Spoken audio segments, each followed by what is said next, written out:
The workshop is going to be recorded. So if you do not want to be on the recording, then please turn your camera off and your image and name will not appear on the recording. Also, please keep your microphone on mute during the presentations, unless, of course, you're presenting. For presenters, I will give you a 5-minute gentle reminder or warning during the presentation. The first 2 morning sessions will include a 30-minute presentation and a 10-minute discussion. After the afternoon session, or in the afternoon session, we'll have a 40-minute presentation and a 20-minute discussion. If you have any comments or questions, you can post your questions in the chat. I'll be monitoring, or you can raise your hand, and I'll keep a ranking of people who raise their hands first, second, third, and I'll moderate the questions. Questions in the chat will be, of course, addressed during the discussion time. Also, if you're presenting, please just maybe drop me a personal message if I haven't made you co-host. If you want to share a presentation or your screen, just drop me a message and I'll make you co-host so you can share your screen. And without further ado, I would like to introduce Professor Martin Kahanetz, Dean of the School of Public Policy and the member of the Academy. And of course, Mr. Klaus Zimmermann, the Section Chair of Economic Business and Management Sciences at the Academy of Europe. I'll pass it on to you. Martin, the floor is yours. Thank you very much, Martin, and good morning to everybody. I'm very, very pleased. The School of Public Policy at CEU, Central European University, is hosting another event co-organized with Academia Europaea and with the GLO, and all this facilitated by Professor Zimmermann. Klaus, thank you very much for providing for this occasion. Of course, the topic that Martin already introduced is really relevant when we think about the current challenges, and we see the COVID pandemic, we see aging, we see all of that. I mean, of course, these are health challenges, there are economic challenges, but human resource challenges are at the crux of these issues, and managing human resources and the policies that designing right policies to deal with these challenges is probably some of the most important challenges that we are facing presently. So I'm very, very pleased that we have the opportunity to discuss these topics and issues with you. Thank very much the speakers for joining today with their contributions. And thank you all for joining from all over the world. I know that some of you are also in different time zones, so thanks very much for adjusting your day to be able to be with us today. And without further ado, I hand over to the president of GLO, Klaus Zimmermann. Klaus, please, over to you.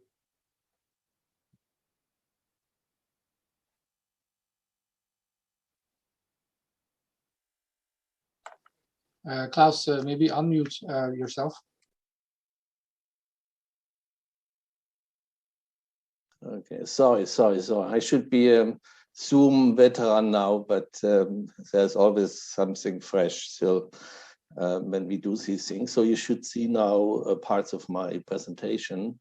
I warmly welcome you on behalf of the Academia Europaea. Now I have to see how I can get this thing here under control, because obviously something is on top here. Sorry, I should not be in this problem. Let us do it again, because I need to go where I cannot see. File, home, insert. Here, review, slideshow. Now, okay, somehow this was mixed. Now you should see my presentation. Thank you very much for joining all today. This is a packed meeting in many ways. Basically, Academia Europaea is the Academy of Science in Europe, individually based. You may have knowledge about many country-specific academies which have physical big centers. We are kind of a network, as Academia Europaea is, based mainly in Europe, based on individuals. And we have a large number of sections included in classes, and economics, business, and management science is one of those. Basically, these traditionally are very small groups. We have about 130 members only in the class itself. And so this event today is kind of open. So we have many potential guests from the supporting organizations, but still the overall size of the group is, as expected, small. So the interaction between us is central. Now, today we focus on two big issues of our time. As it's clear, in the afternoon we have COVID-19 research papers from our group, and also in the morning we look at migration as the other big topic of our time, where we look at summaries, evaluations. Academia in general, Academy of Sciences have the task to discuss what do we know as a field, and many of the organizations which are in particular locally based in countries advise their governments. I'm, for instance, a member of Leopoldina in Germany. And also the Academy of Science of Europe, Academy of Europe is part of the advisory body of organizations supporting the European Union. So that is kind of the general interest to bring together not only multidisciplinary insights, but also a knowledge for people who have to make policy decisions. Now, this is the plan of the day, as already said, for the moment. And let me quickly introduce the morning session before the first speaker comes into place. There we review knowledge, and this both papers or chapters have to do with a big handbook project we are doing since a few years, and which we now want to make available, and also find people interested in the topic. So the handbook is on labor, human resources, and population economics. It's printed or will be published, or is already going to be published by Springer. I'm the main editor, and you can find information on the GLO website. If you just click activities and then go to handbook, you see more details. And the idea is to have about 600 entries, 600 chapters in 30 sections, with 20 chapters each, and which are supported by section editors. This is a living reference work, so it's everything what is ready gets online. It will be debated, and this is one of the debates we have here. It can be revised a number of times to the future as a long-term project with various drafts. So this is that's why everything is open for evaluation and improvement. And so if you are interested yourself to contribute at some stage, look at the website to see how you can come closer, or just drop me an email. So there are lots of topics with 30 sections. I cannot go in those. You see all the keywords there. It's a lot. Today we concentrate on migration in the morning. This said, we have two major speakers. One is Marco Vivarelli, who is the section head of the Technology, Labor, Demand, Technical Change project. His 20 chapters are already online, but he will talk about the project himself. And then we have Peter Biewelander, who is co-author on migration and IHE in the second stage. So thank you very much for being with us, and I'm looking forward to an interesting morning. Thank you. Thank you very much, Klaus, and thank you very much, Martin, for this. And as Klaus already introduced, let us then move forward to our first session, Review of Knowledge. So I'd like to invite Marco Vivarelli, member of the Academy of Europe and the director of the Department of Economic Policy at Catholic University Milano in Italy, to discuss the technological changes in the labor market Marco, you have the floor. You have 30 minutes, and I'll give you a 25-minute time warning, okay? Thank you, Martin. Well, I have to thank for this invitation, the Academia Europaea, the Global Lab Organization, Klaus, and of course the Central European University. And I'm looking forward to visit you in person I hope in the near future. So I share my screen, and then we check whether everything is working well.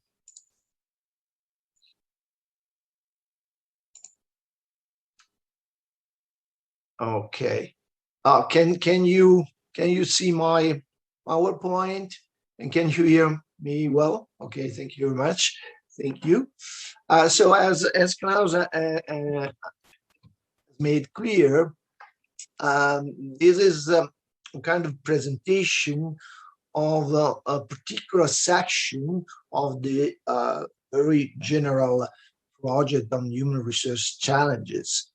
And this volume, with its 20 chapters that I hope to have time to briefly list at the end of my presentation, is about the relationship between innovation and the labor market.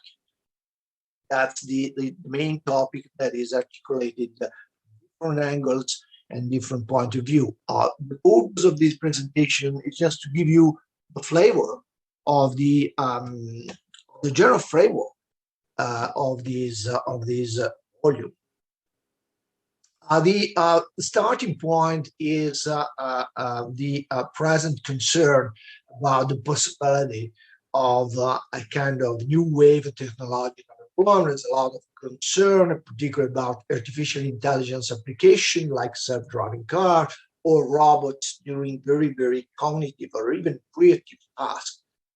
So the idea that is spread around, particularly in between a management scholar like Brent Dodson and McAfee and sociologists like Fry and Osborne, is that the actual wave on new technologies can actually create massive unemployment across all over the occupation. So there's a prediction by Fry and Osborne is that almost 50% of tasks and occupation are at risk. On the other hand, economists are much more optimistic in general terms. And I just mentioned Asimov and Rextrebo recent theoretical and empirical papers. And well, economists, they tend to be much more optimistic apart from particular kind of application. So when Asimov and Rextrebo, they look at the introduction of robots in manufacturing, they also find kind of labor saving impact. Empirically, regarding the particular technology, robots, and particular sectors, manufacturing, particularly automotive industry. But in general terms, they are optimistic, both theoretically and empirical. And this is the main feeling by economists that in a way could be contested, could be debated. What is the idea of this kind of mainstream economics optimism about the impact of technology on employment and skills? This is a very old kind of framework. We can come back to the classical economies. You see here David Ricardo. Actually, David Ricardo is often quoted as a kind of supporter of the possibility of technological employment. Why?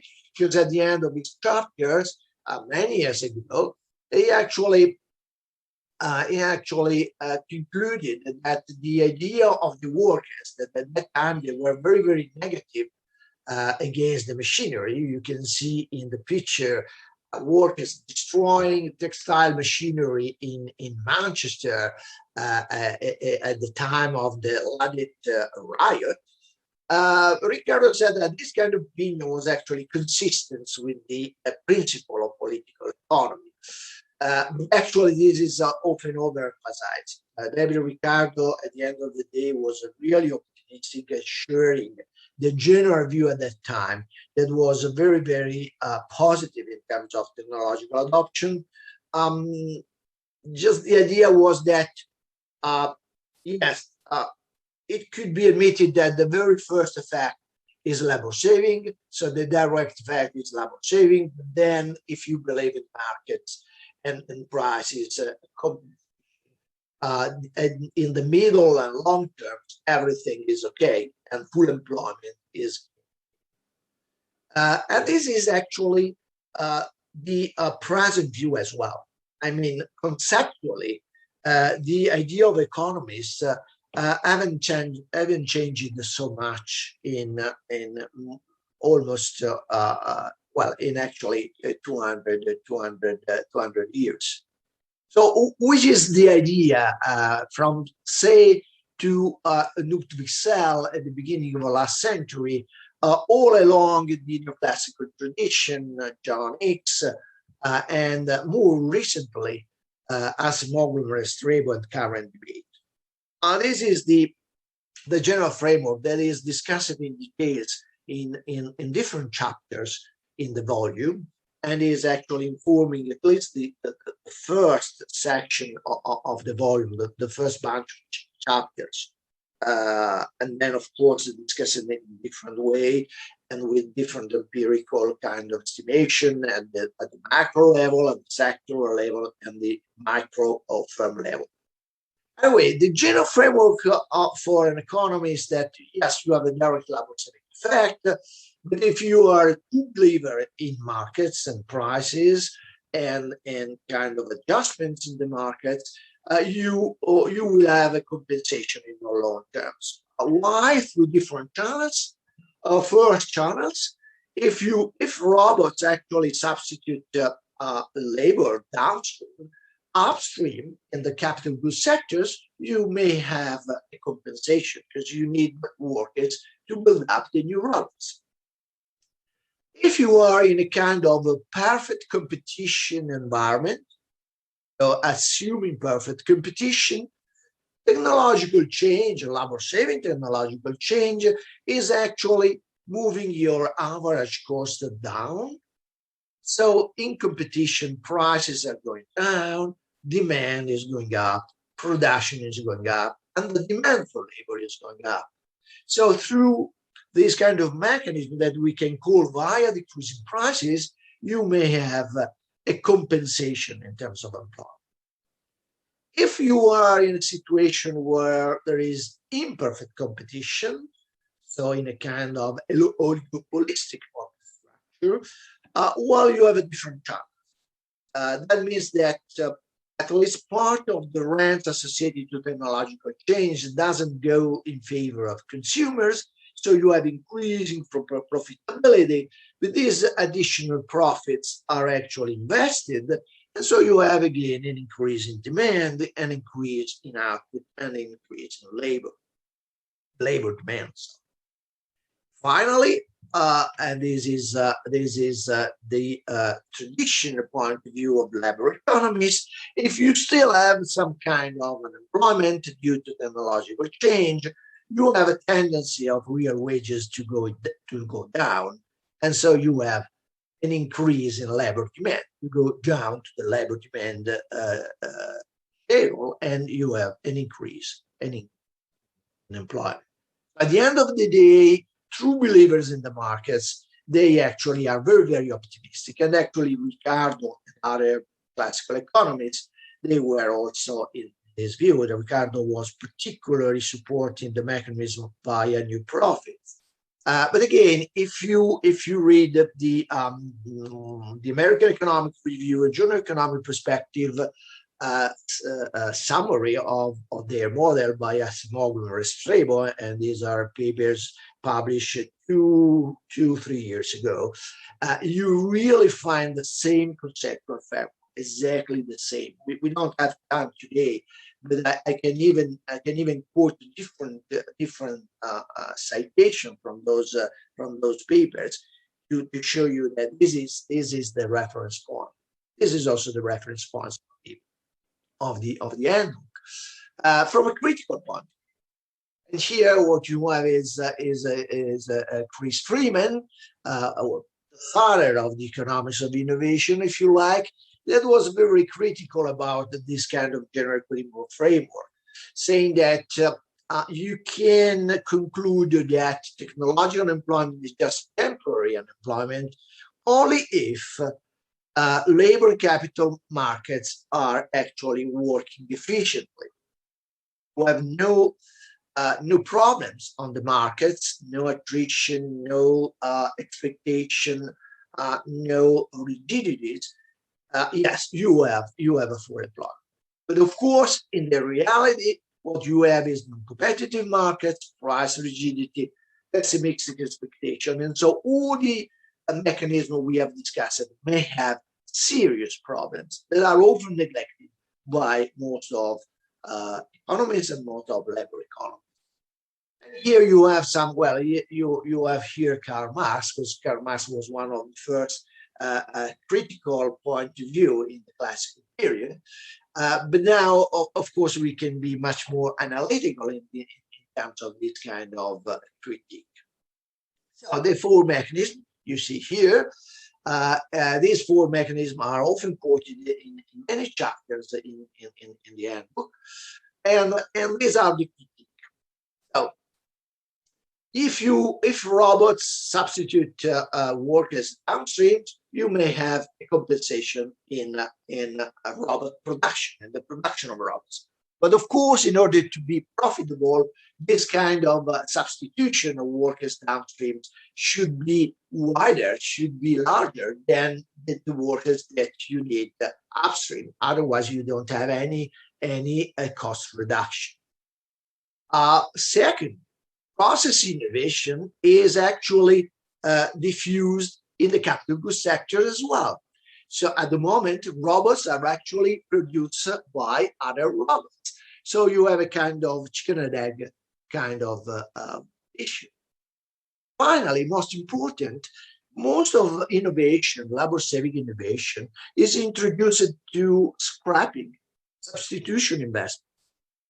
If you get rid of all the computers and you get newer and more powerful computers, you have just a substitution downstreams. So upstreams, the same workers that were producing the older machinery, the older robots, the older computers are now producing the new equipment. So you don't have any kind of compensation upstream.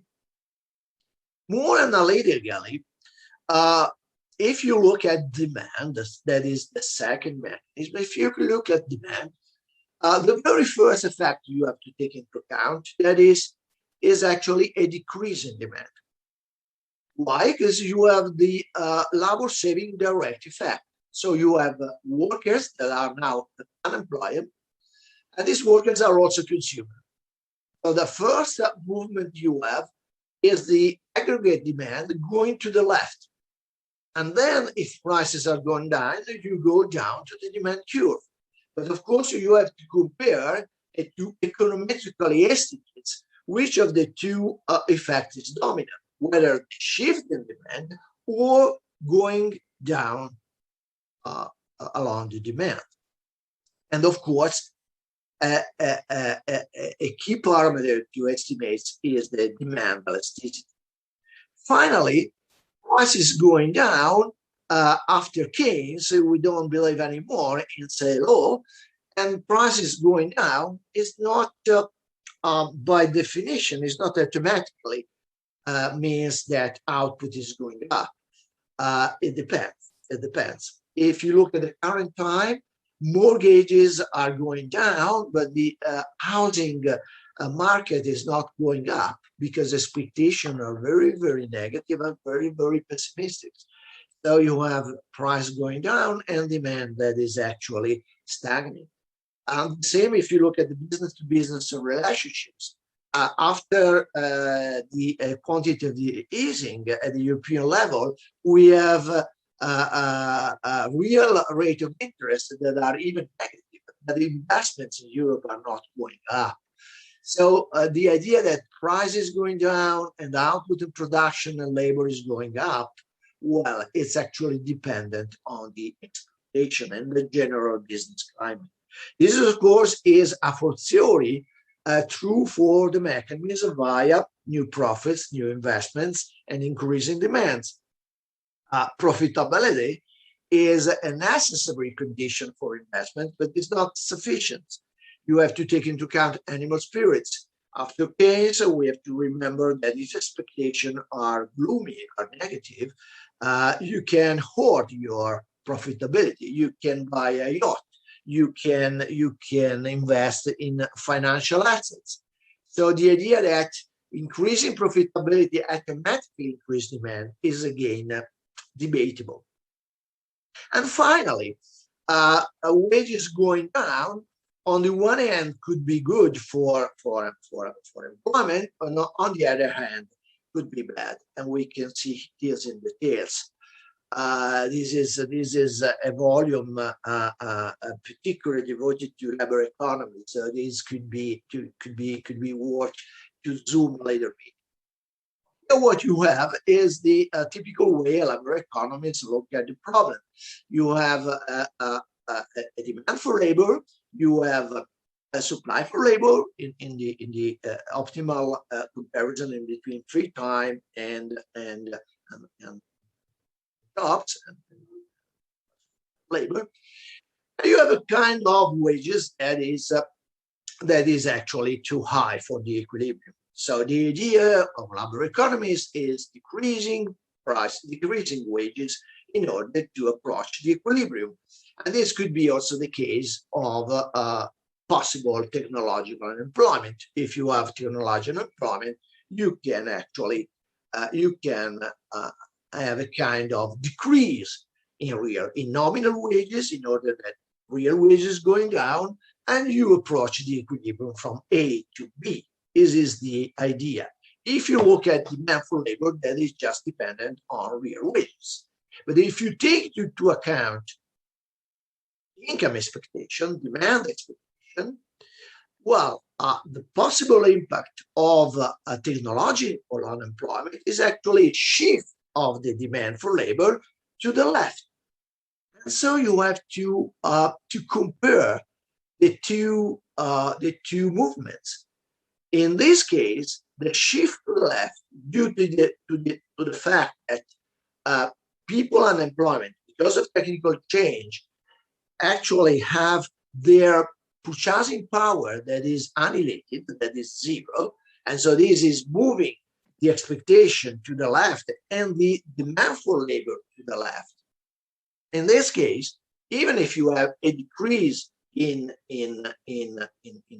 wages, you don't have increase in employment.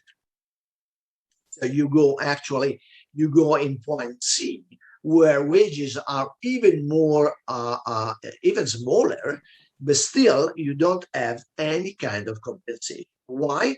Because you have a shift to the left of the demand for labor that is large enough to compensate possible increase of workers due to decreasing.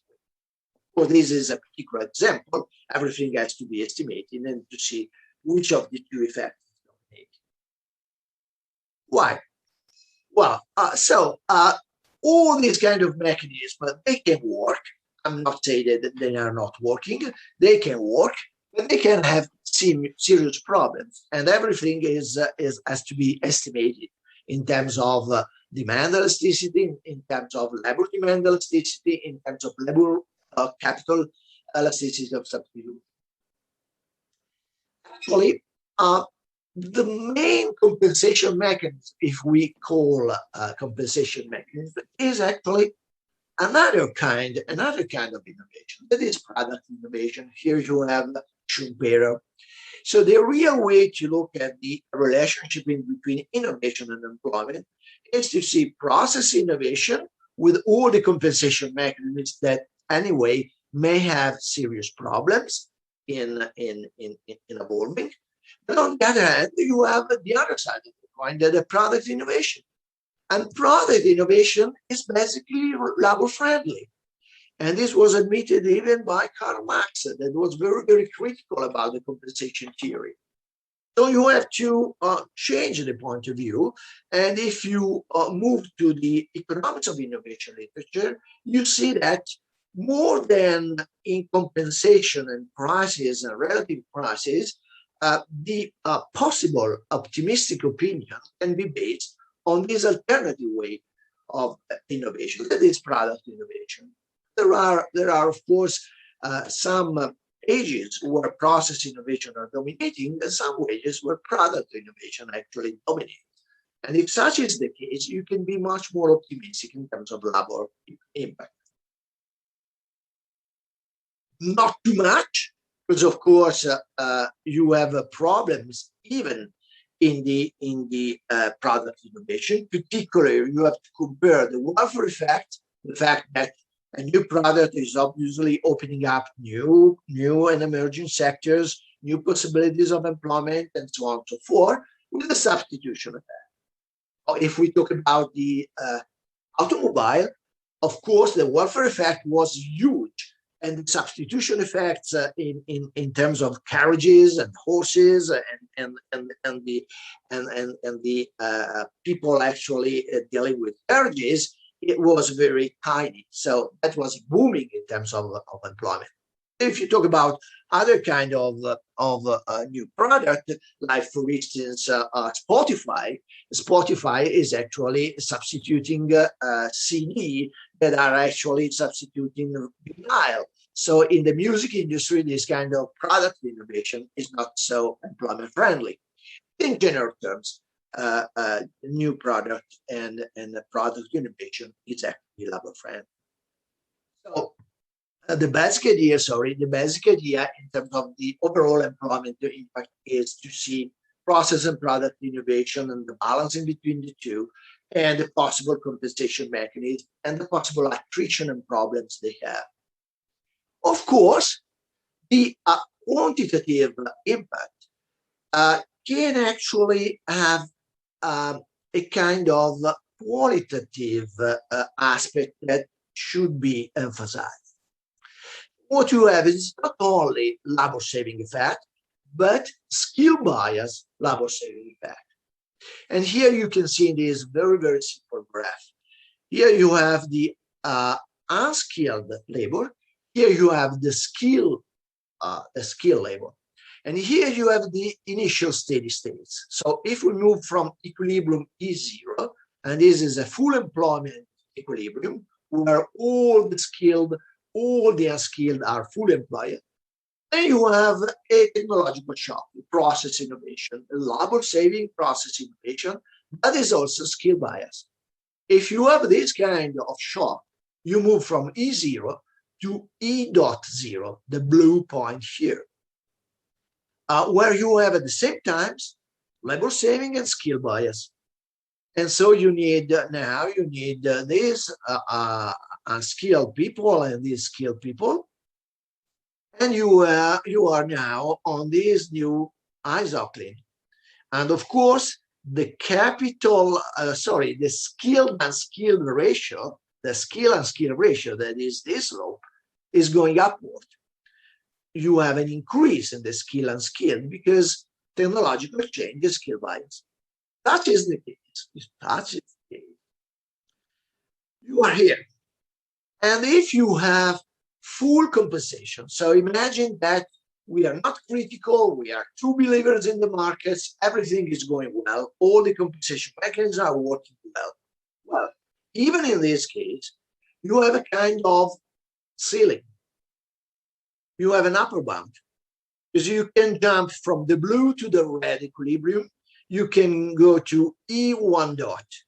So you can go here. And here you have a full employment of the skilled people and still massive unemployment in the unskilled labor. Why? Because the skill shortage is actually implying unemployment in between skills, in between the unskilled, because of the new kind of complementarity. So the skill by nature of technological change is actually harmful in terms of compensation. You cannot go up. You cannot go up, which is the solution where you have two possible solutions. You have to, you can decrease the wages of the unskilled. That is something actually suggested by Acemoglu Strabo. That is, if you decrease the wages of those people that are actually automatizable, then you can slow down the automation process. But of course, if you decrease the wages of the unskilled, and so you go up here on the isoquant, of course, you have all the negative consequences of wages going down that we have just seen. The other, more, let's say, social democracy kind of solution is try to train the skills. And so if you move the unskilled to the skilled, of course, you can go up to this threshold and you can increase your compensation. But of course, this is just 5-minute warning. It is the quantitative and the qualitative impact of the impact of innovation on the labor market are interrelated and can make the things much more complicated. I skip this. That is just an empirical example. So theoretically, we have to be open to the different possibilities, and we have to rely on empirical studies that actually, starting in the 90s, are the dominant part of the literature, the empirical studies. And most of the chapters in the volume are actually based on empirical surveys and some empirical example. All the chapters have this kind of structure. A little bit of survey of the literature, a framework of the particular issue, and then some example in terms of empirical issues. The empirical studies, they can be macro or meso at the sectoral level, or micro at the level of the firms. And the different chapters in the volume, they go from macro to sectors to micro. And the Schumpeterian way to look at that is this very simple framework. On the one hand, you have innovation input, and you have research and development, but also embodied technological change. That is the introduction of robots, for instance. That is those kind of investments that are implementing new technologies. R&D is much more related to product innovation, as we discussed a few minutes ago.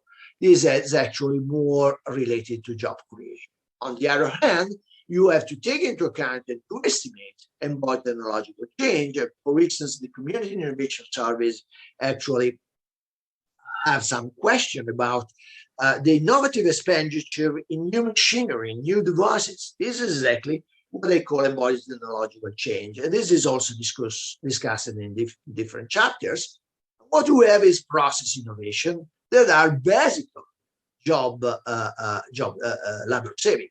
Of course, you have a lot of interaction and a kind of gray area.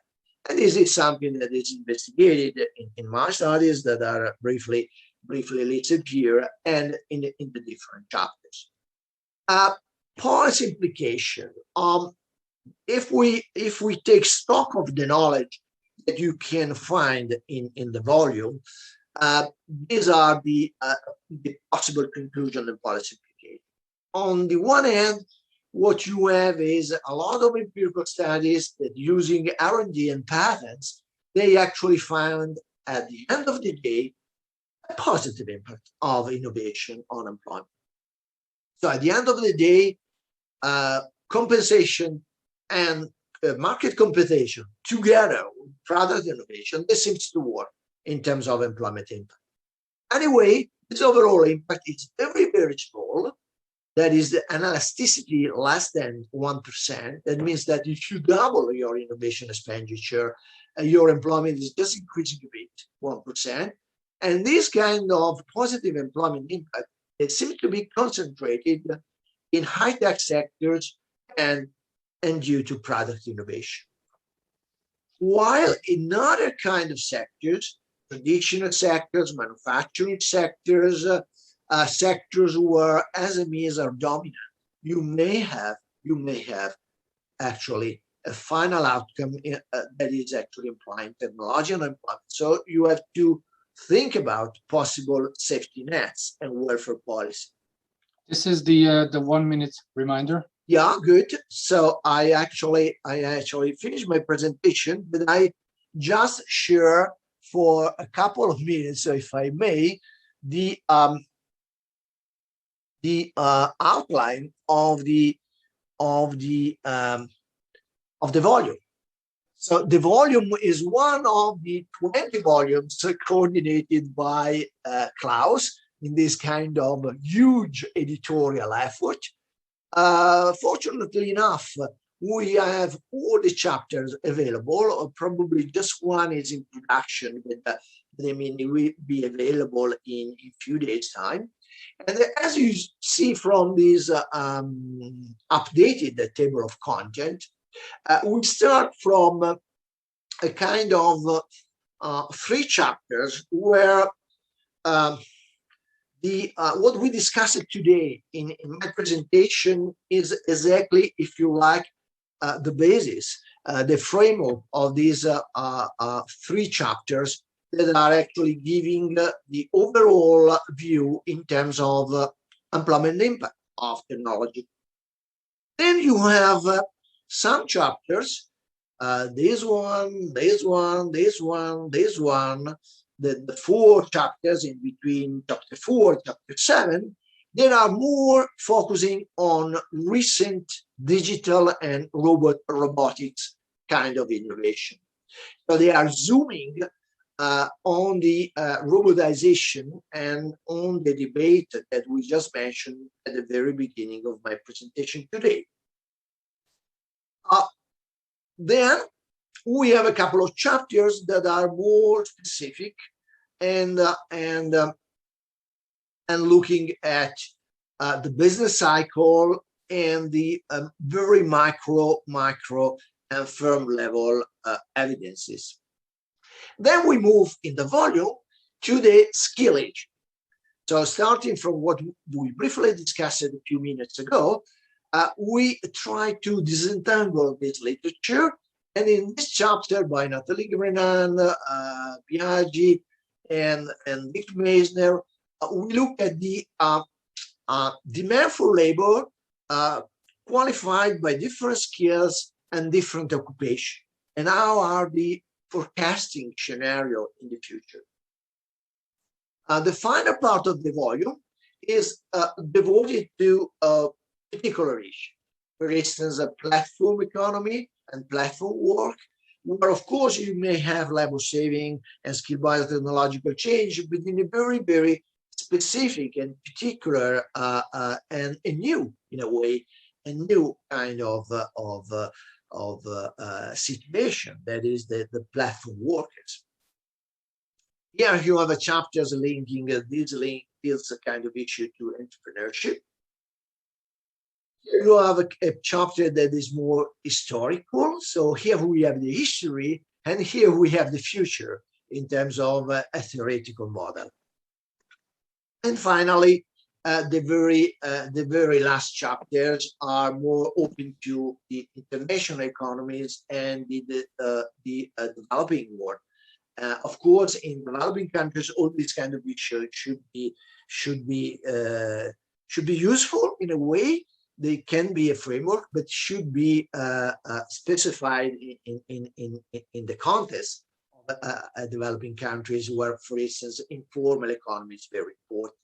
So this is really, well, a very, very kind of general view about the volume. But I will be happy if there are questions both about the presentation and about the single chapters to go in more detail. Thank you very much. I'm sorry for the 2 minutes more.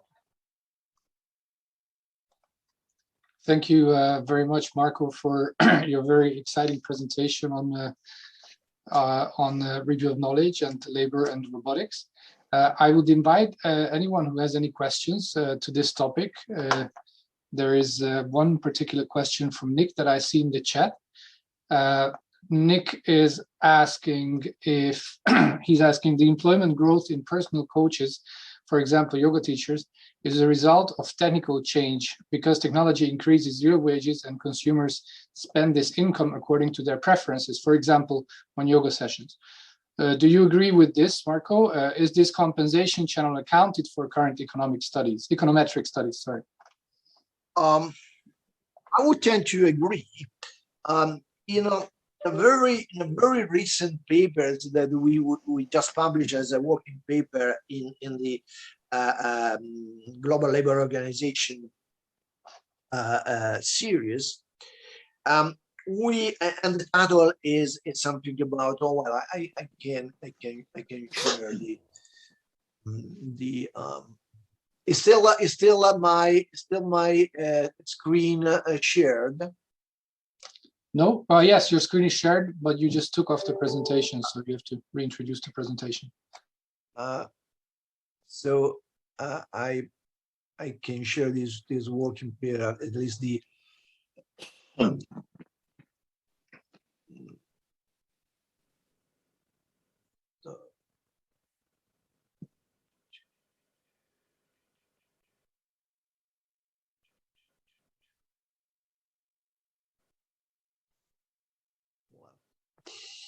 it's actually an easy working paper, but it's has been published also as a GLO and merited working paper. And this is may artificial intelligence revolution be labor friendly? Some micro evidence from the supply sides. And in this paper, we look at the artificial intelligence both in manufacturing and in services. And the example made by Nick is exactly an application of artificial intelligence and new technologies in terms of the possible labor-friendly impact. And the idea is that actually, if we take into account in a way the vertical kind of structure of the economy, some kind of innovation that can be labor saving downstreams can actually be labor friendly upstream. And AI services and all these kind of services, including our video conference today, are exactly those kind of new algorithms and services that are labor friendly. Imagine that another platform is actually studying and making a new kind of video conference system much more friendly, much more powerful than Zoom. Of course, that will be a kind of labor-friendly innovation. There are other people working, software people and big data analyzer, big scientists, and so on, working on that. And this can actually be labor-friendly.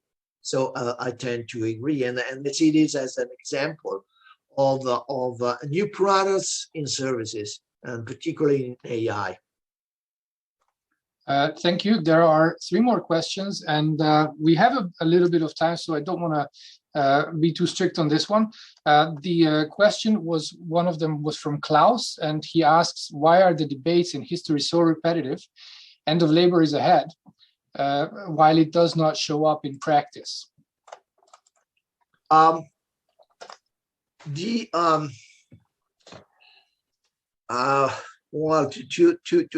two things. On the one hand, there is a tendency to work to see the long-term consequences of technological change as neutral. Because if you look at the overall employment level in European countries, for instance, we have to leave US aside because there was a huge increase in population and workforce the last century. But if you look at the last centuries, and if you look at the UK statistics about labor, if you look at the Italian or Germany or French statistics in terms of in terms of heads, in terms of number of employees, you see that more or less we have the same level of employment. So, for instance, in Italy, at the beginning of last centuries, we had about 20 million, 22 million workers, and we have still the same figures today. And that's the same for UK, and that was documented by Layard, Nickel, and other labor economists, and so on. So, if I understood well, the question is that apparently, in the long terms, we have compensation, but this is not true. This is not true because we often don't take into account the average working time. The average working time 1 century ago was about 3,000 hours per worker per year. Nowadays, it's about 1,700. So in terms of working time needed by European economies that I mentioned, nowadays we need almost 50% of labor input that we used to need 1 century ago. So the most powerful compensation, in a way, was not the relative prices, was not what discussed by economists, was not even product innovation discussed by economics of innovation, but it was actually an institutional long-term trend, the reduction in per capita working times due to the weekend, due to the holidays, due to part-time, and so on and so forth. So from this point of view, in absence of these powerful institutional trends, we were actually facing mass unemployment. On the other hand, it's it's a little bit surprising that economists, they still think about innovation in the same way how like John Stuart Mill 250 years ago. But this is, in a way, this is the bias by economists. They tend to see innovation as something that has not to be studied. Innovation is something coming out of the blue, like a shock, or even worse, induced by relative prices. So the idea by a smuggler, for instance, is that if you move the relative prices in terms of wages and cost of capital, you can actually affect technology. So the idea is to make a taxation of robots in order to slow down the introduction of robots, or to decrease the wages, and to decrease the wages of the low skills in order to slow down the implementation of robots. But this is very naive. This is very naive because innovation, technology, science and technologies, they are very, very path dependent. They are very, very cumulative, and they don't care so much about the relative prices of the factor of production. This of course is a long history. Is discussed in some of the chapters,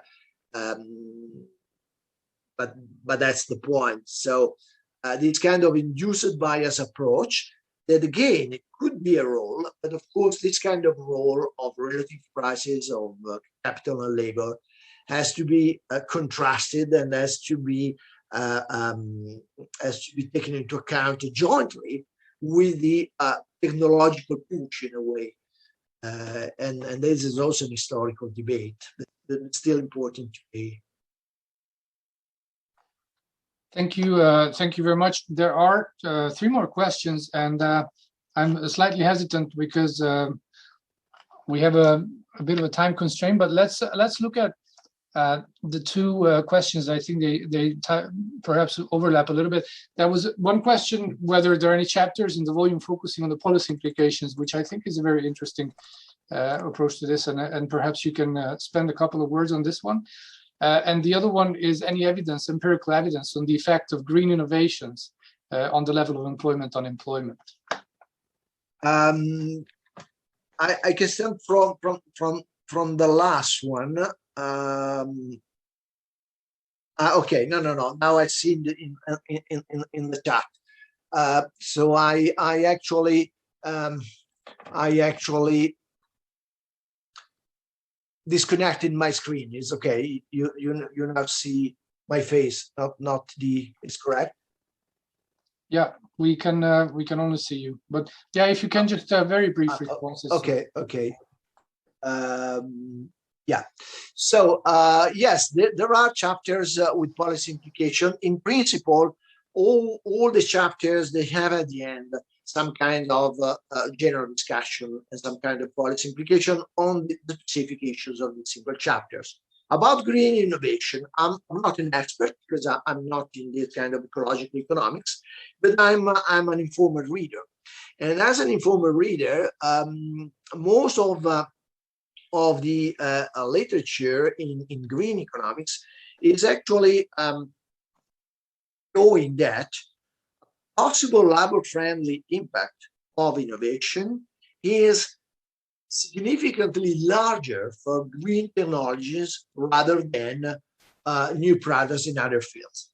So it seems to be a kind of employment multiplier that is higher in green technologies rather than in general technologies. And I can suggest a paper, an article by Giovanni Marin on industrial corporate change some years ago that was actually comparing other technologies, green technologies, and showing the significant differences with green technologies more labor friendly. Still, we are talking about quite a small impact, positive, small, but larger in green technologies.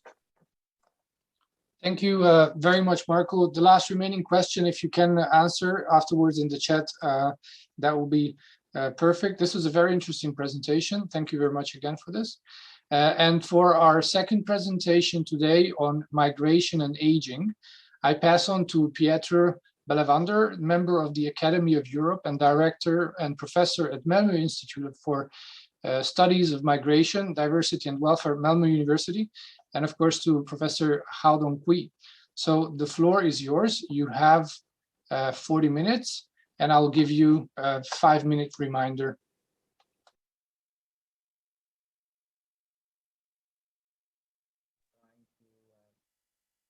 Get up our slide.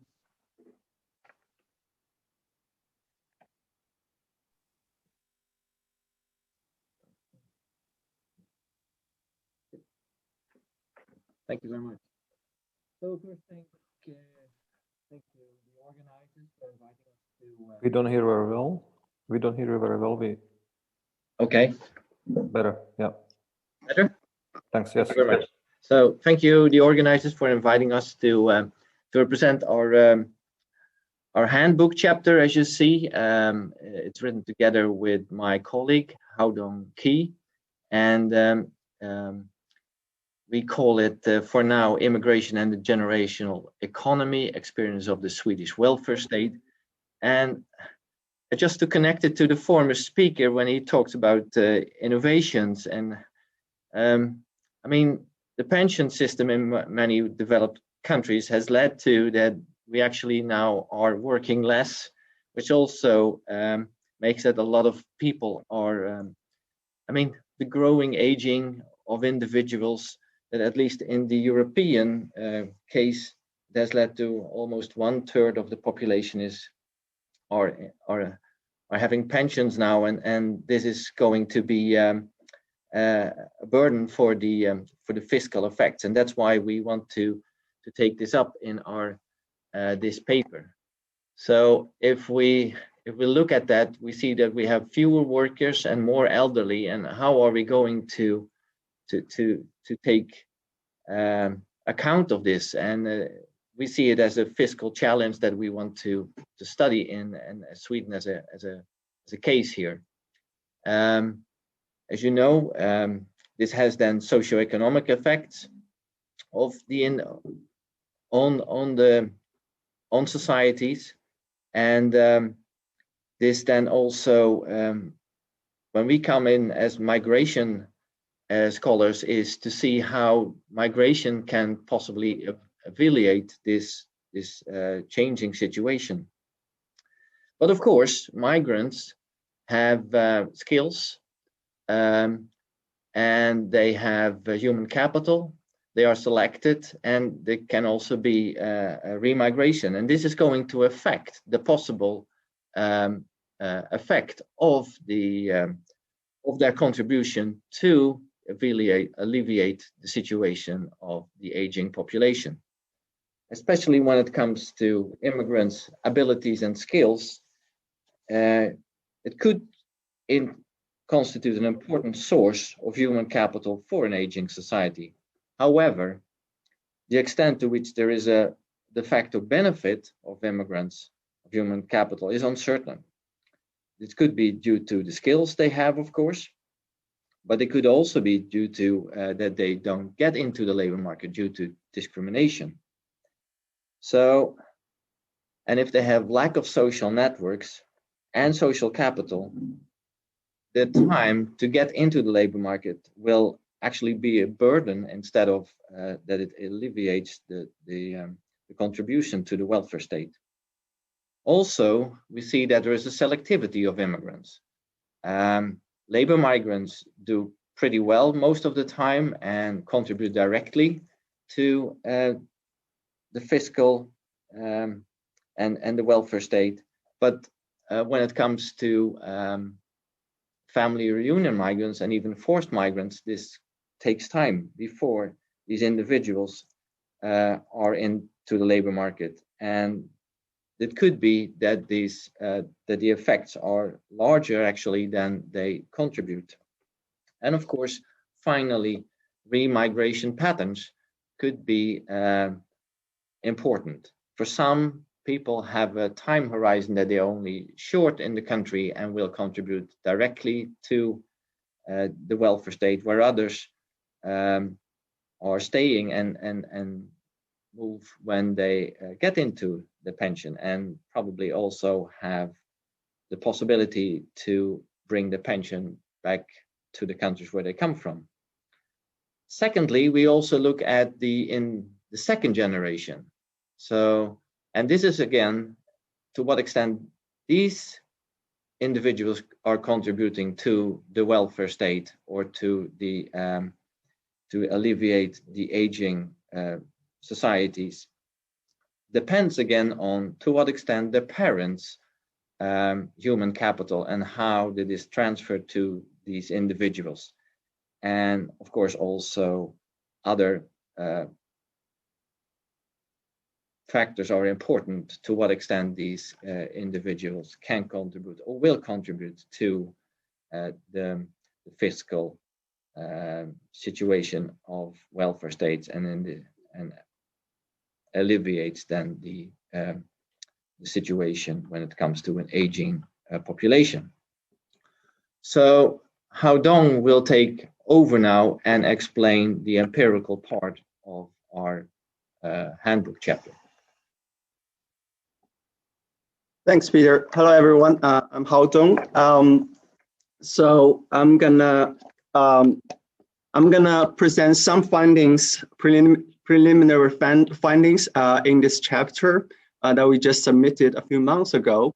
So the key purpose of this chapter is trying to understand the impact of immigration on the generational economy, which is a system of transferring resources from the economic productive population to the dependent population, namely children and dependent elderly. And there are many ways to look at this question.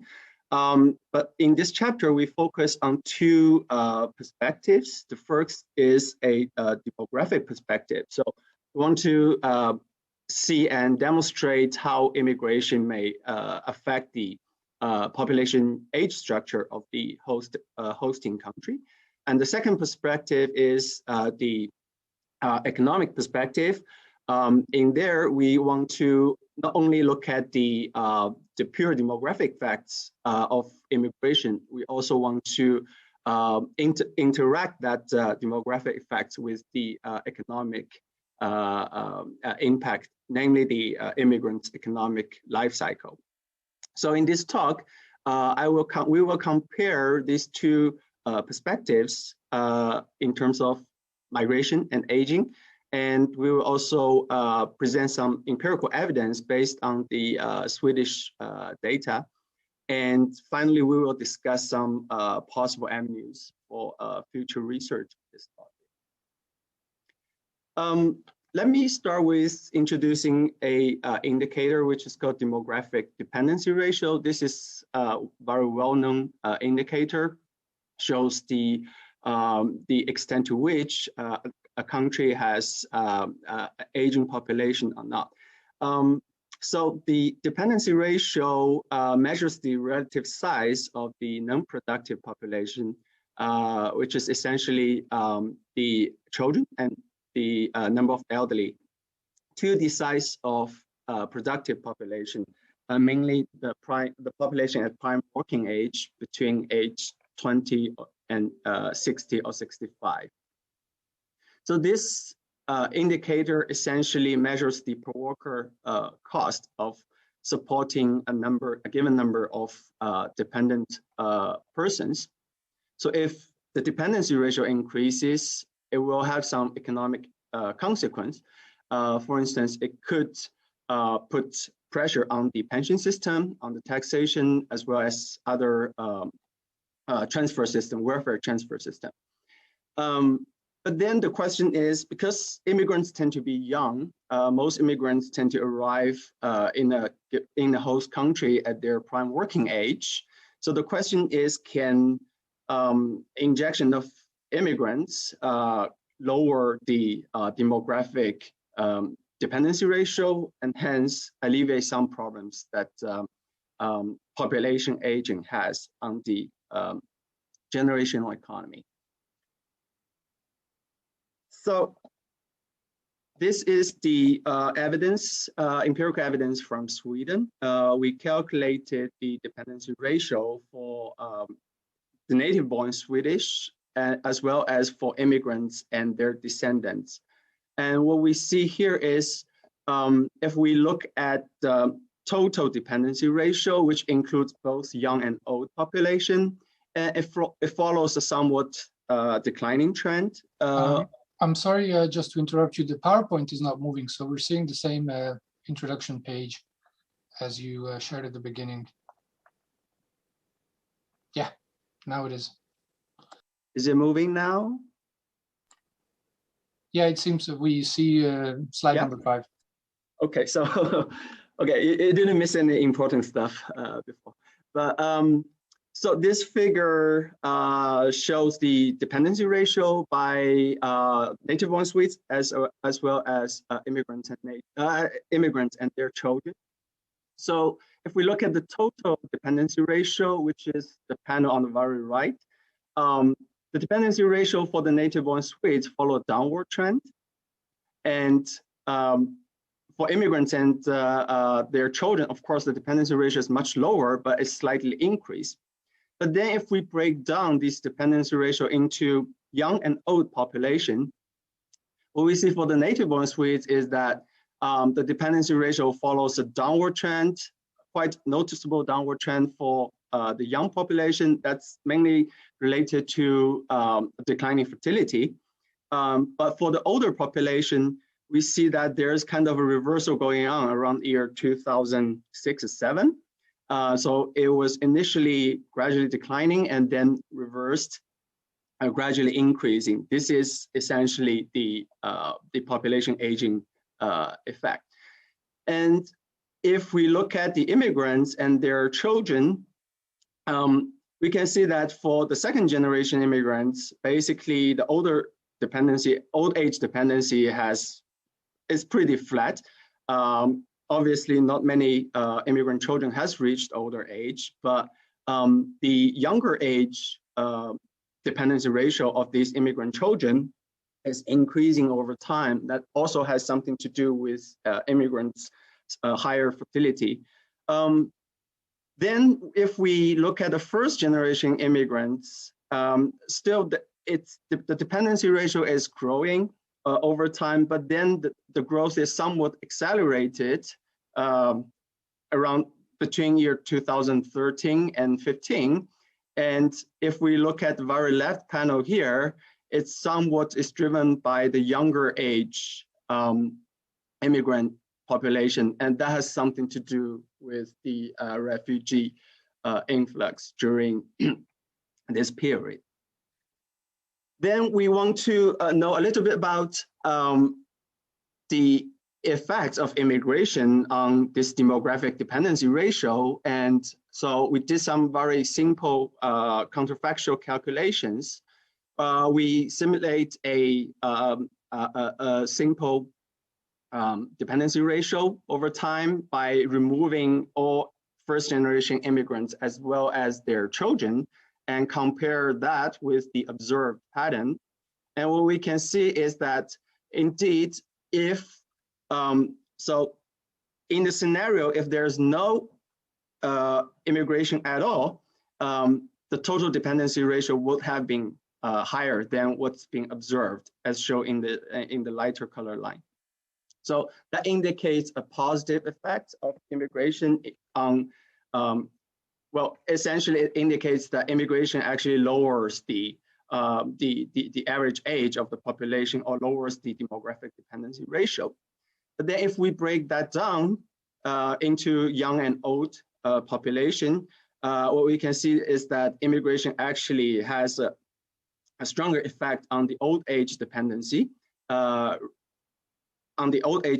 ratio, whereas there's very little impact on the young age dependency. So these are the demographic perspective on immigration and the aging population. And now let me move on to the economic perspective on how immigration might affect the generational economy.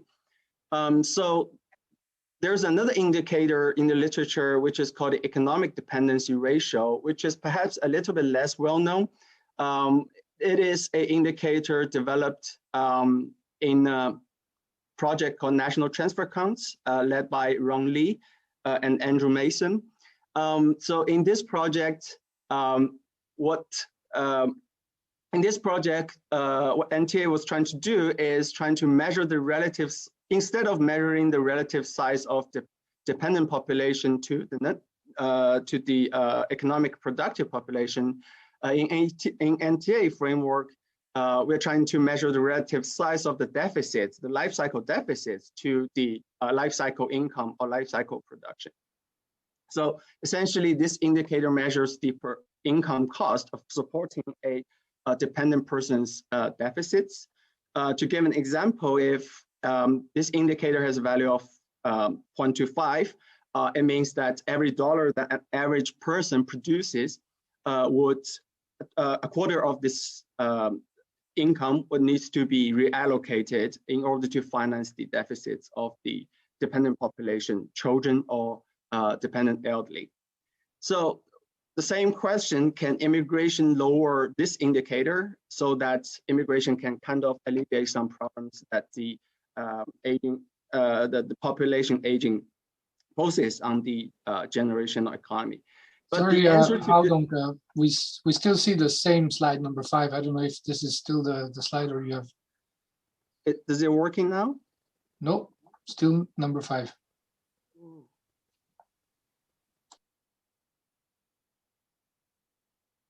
Now it is number 6. What if no immigration, right? Yeah.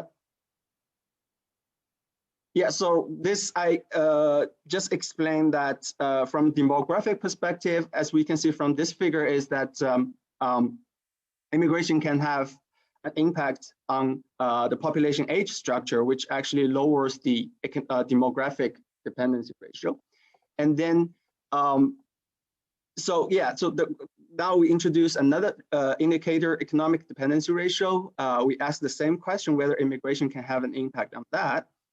And then, so let me start by showing the economic life cycle of immigrants. So in this figure, we compare immigrants' income profile as well as their the welfare benefits that they receive, the pension benefits they receive over the entire life cycle. And what we can see is that there's quite noticeable difference between the first generation immigrants and the Swedish in terms of their labor income, as well as their capital income. However, the second generation, where we see a life cycle pattern which is more or less similar, very close to the Swedish native-born population.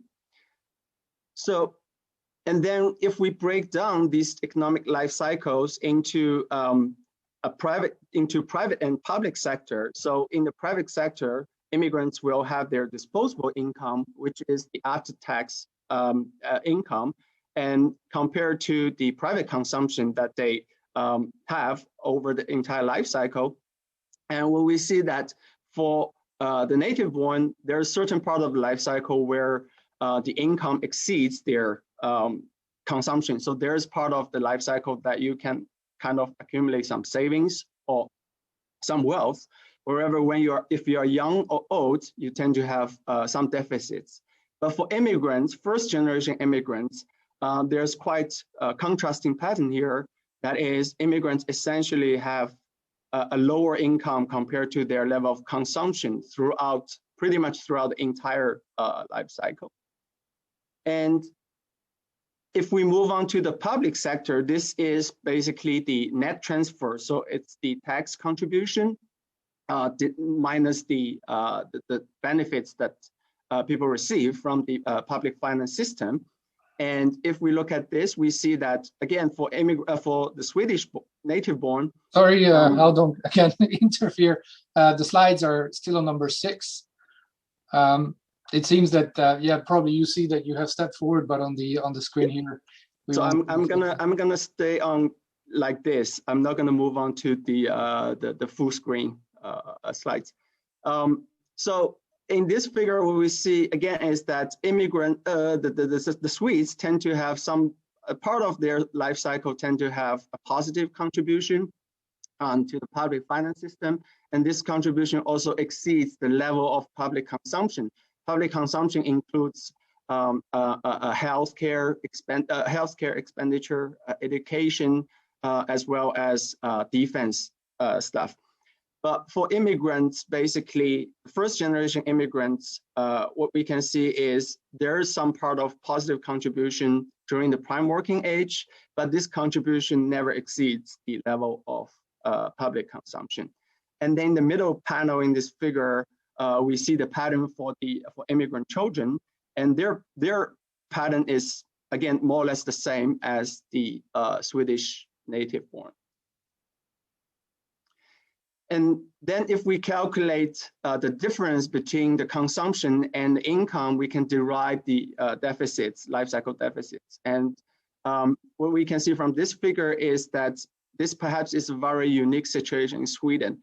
We see a sharp rise in life cycle deficits in old age. Pretty much starting from age 60, you start to accumulate deficits, and this deficits increases quite sharply.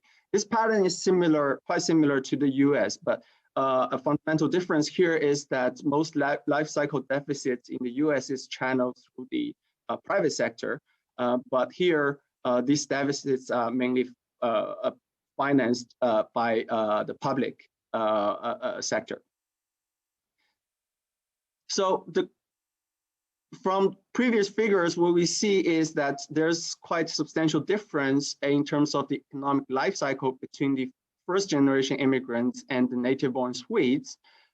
Namely, first-gen immigrants tend to have lower income, and therefore they tend to have higher deficits, and these deficits exist throughout entire life cycle. But the second generation has more or less a similar pattern to the native-born Swedes. So sorry, this is your 5 minutes gentle reminder. Okay. So now we just aggregate these per capita life cycle deficits with the population, the number of the age-specific population, and we derive the aggregated pattern. And I just want to mention two things here. First is once we aggregated these deficits, if we compare immigrants versus the native-born, the level of deficits for immigrants is much lower. That's basically because the size of immigrant population is relatively small compared to the native-born population. And the second is the shift of the deficits over time. So in around 2000, we see that most deficits still concentrated in younger ages, but in more recent periods, we see that there's a shift.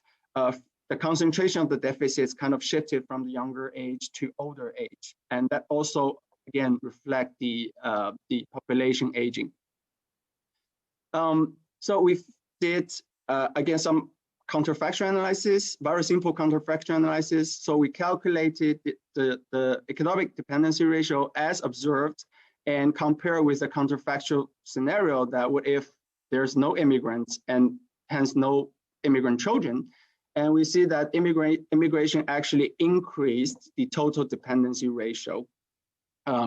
However, most of the increase in the total dependency, economic dependency ratio is in the private sector, not in the public sector.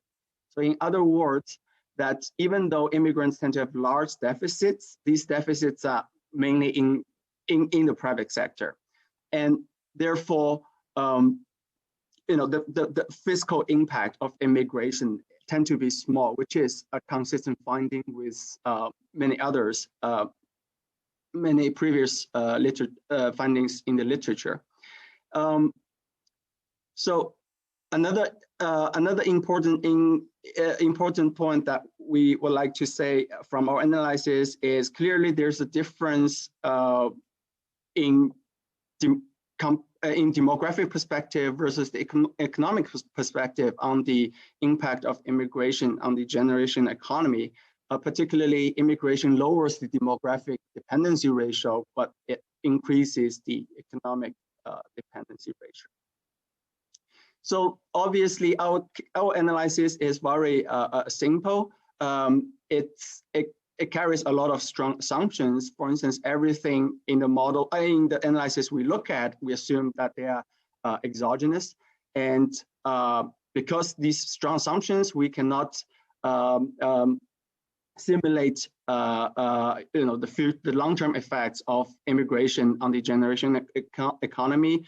We cannot simulate the economic contribution of the immigrant descendants because most of them are still in school, are not observed, and we cannot say much about how return migration would affect the generation economy. So to foresee these long-term effects, we will need more. We will basically endogenize these factors to build up some models to do the simulation in the long run.